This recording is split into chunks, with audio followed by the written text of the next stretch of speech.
All right, guys, let's talk about your SAPS 520 form.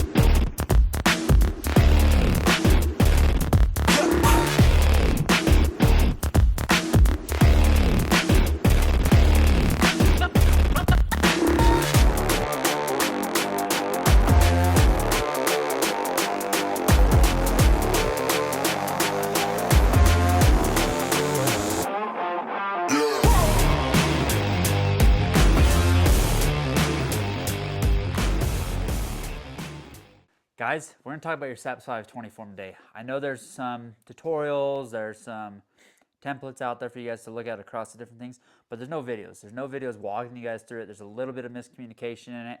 I have a great template that I'm going to screen record here as I'm talking through it to kind of provide you guys some value to it. And there's just different things on here that I'm going to talk about. I'm going to talk about having to get pre-approved, speed the process up, using a travel agent, and a few other cool details like that. Essentially what this is your SAPS 520 is pretty much the South Africa Police Department. You register and you're going with them essentially for the time being that you're going to be there, because you're going to put your date of arrival and your date of departure. This is your export and import permits essentially to bring them into South Africa, and it legalizes you to have them in the country, and it legalizes you to take them out of the country. So we're going to walk through this. Like I said, there's several different places you can look up some templates, stuff like that. But there's really no video, and I like videos. Sometimes reading some templates and blogs and forums, you can get cluttered with a bunch of misinformation and a bunch of different opinions. So I'm just going to show you guys here a template I have from my travel agent, PWP Travel.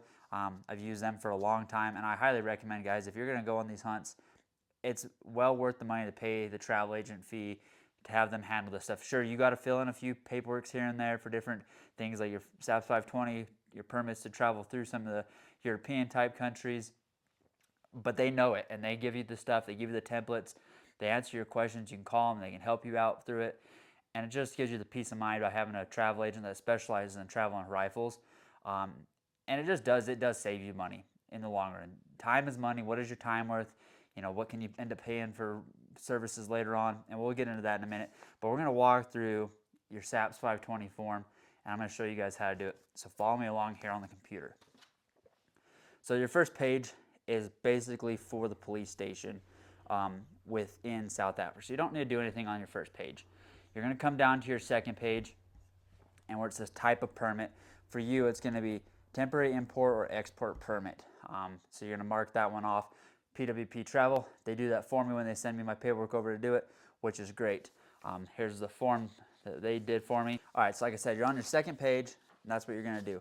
And like I said, PWP Travel, they had it ticked off for me for temporary import and export. They also had my form of ID, which is going to be passport, because they give you the option for your South African ID, use your passport. Then you have your passport number. I had to add that in there, but they had my name, my surname, and my full name on there, and they had my date of birth, my age, and my gender already filled in for me. So all I had to do was fill in my passport number and my residential address with a postal code. Then I went in and I filled out my employment, self-employment, business name, business address, postal code for that as well. Then it gives you the option for phones: home telephone, work telephone, and cell phone. I don't know many people that have a home telephone anymore, at least where I live. So, I mean, cell phones are the way to go. So I just put my cell phone and my email address, and that wraps up page 2, which is essentially all you're filling in is D1, E1 through 22, essentially. And then you're going to scroll past page 3, nothing on page 3 for you to do. And you're going to get to page 4 where it says import and exporter details. And this is section G. You're going to do section G1 through 9.1. And you're going to have, and PWP Travel already had that filled out for me on my paperwork here. Country of origin, United States. Country destination, South Africa. Johannesburg, and hunting in South African for the reason. And then the date of your hunt that's going to take place. So you're going to have your arrival here on 7. You got to have your arrival date, but it has to match the same date on your answer from 9.1. Those have to be matching dates, and they just want that arrival in 2 separate areas and then one part of your departure. So make sure those two, that 7 and the 9.1 match, and you'll be good to go. That's page 4. You're going to get down here to page 5. Page 5 is super simple. What it is your rifle details. You're going to put rifle or shotgun. You're going to have rifle, and then you have your action, which is bolt, lever action, single shot, whatever your action is. Put that down there. You're going to put your caliber. For me, I'm putting 375 and 308 on this one, this form for this next safari. You skip the model, you go to your make, and then you put your serial number down as well. Below that, in part 2 and 2.1, you're going to do details of ammunition, caliber, and quantity. There's weight limits, so make sure you're making the weight limit through your travel, through your airline service, but also just make sure you do not take more rounds than you put down. You can take less, so if you put 20 and you only take 15, you're good, but you can't put 20 and take 25. That's going to be a no-go. So put your caliber and the quantity of ammo you have there. That wraps up page 5 for you. You come down here to page 6, and this is like your signature copies. You know, you're going to put you're going to answer question 4.1, which is your name, 4.2, which is the date, signature of the current signature of you, which is 4.3, and then place. This is the departing state and country. So for me, I had to put Utah, United States. Even though I live in Wyoming, we're departing out of Utah. That's where I get on my first flight. So I'm going to put Utah on there. And then same thing down here. There's another signature of applicant on J. So you're going to do J1 through 4. Call it good there. And that essentially wraps up your SAPS 520 form. There's a lot of questions on here, and it looks like a lot of information that you need to put on there, but there's actually very limited stuff that you need to do. And when you're using a travel agent, and a lot of outfitters in South Africa have a lot of this stuff already kind of filled out, and they have templates for you as well. But when you're using a travel agent, they get this stuff dialed in for you. Like I said, it's their job. Also, they're going to get you pre-approved. And the big thing about being pre-approved is when you show up, it's lightning fast through the customs and all that, and checking your rifle through the police department. If you don't get pre-approved, you can spend hours in that Johannesburg airport at the police little room, because on any given day, there can be, I would say, anywhere between 20 and 60 different hunters arriving, especially during this peak season of June and July and August. You can arrive with a lot of different hunters. Now, a lot of people do stuff themselves, which is great, but a lot of people don't understand getting pre-approved. And there's a deadline that you have to have it in by to get pre-approved. It's like 21 days is the deadline prior. That's cutting it close. PWP recommends 46 days. That's their golden rule to go by. Getting pre-approved. That's a big thing. You want to be pre-approved. And they use a rifle permit service to help that process get pre-approved, get you set up. Because when you arrive, it's very simple. Show your paperwork. I mean, it's lickety split. They check a few things and you're out.